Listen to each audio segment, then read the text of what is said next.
खुलुमबाय मोनाबिलिनि रादाबाव बयखौबो बरायबाय। गिबिनि साबथेथ दङ मोसौ बोरमानो आधार कार्ड। मोसौ बोरमानो थाबैनो बानायनांगोन आधार कार्ड। खोनासंनो मिनिथाव एबा गोमोथावब्लाबो बेयो सैथोदि दानिया मोसौ बोरमाफोरनिबो नांगोन Aadhaar card. National assembly disease control programme एबा NADCP नि सिङाव मोसौ बोरमाफोरखौ सोसननाय जाबाय। फेब्रुवारि दाननि गेजेरनिफ्रायनो एनिमाल भेटेरिनारिनिफ्राय जुनारफोरखौ इयर टेगिं खालामनाय जागोन। नैथियाव दङ तामुलपुराव आयेन बेरेखा दंफां आरो मिल बोखांदों। बाक्सा आरो उदालगुरि सिमनानि गेजेराव थानाय तामुलपुर महकुमानि खेरफा बिथायाव मैया बाक्सा जिल्लानि तामुलपुर हाग्रा संमन्डल मावखुलिनि बिबानगिरि मावफारि आरो धनस्रि हाग्रा संमन्डल बिबानगिरिफोरनि मोनसे हानजाया जथायै संदाननायाव आयेन बेरेखा दंफां आरो मिल बोखांनो हायो। थामथियाव दङ सा 200निबो बांसिन सुबुङा UPPL दोलोआव हाबदों। चिरां जिल्लानि सिङाव थानाय सामथाइबारि मज्जाबारि गामियाव जानाय जयनिं हाबाफारियाव सा 200निबो बांसिन सुबुङा UPPL दोलोआव हाबदों।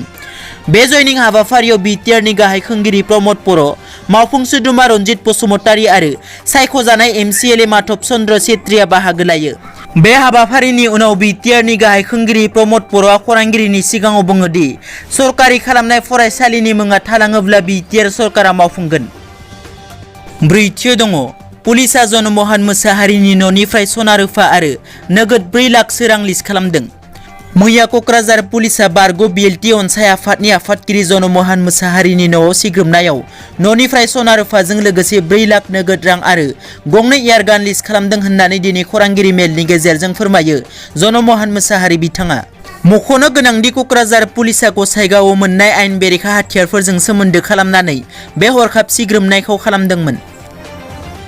बाथियाव दङ आगुनि पर्न स्टार मिया खालिफाया आबादारिफोरखौ हेफाजाब होना $5,000 सोनानै हरनायनि उनाव दिल्लीयाव सोमावसारनाय। लेबानननि आमेरिकानि आगु पर्न स्टार मिया खालिफाया भारतनि आबादारिफोरा सरकारा लाबोनाय मोनथाम आयेन खान्थिनि हेंथायै सोमावसारनायखौ लानानै हेफाजाब होनानै टुइटारनि गेजेरजों सावगारि हगारनानै हेफाजाब हरदों।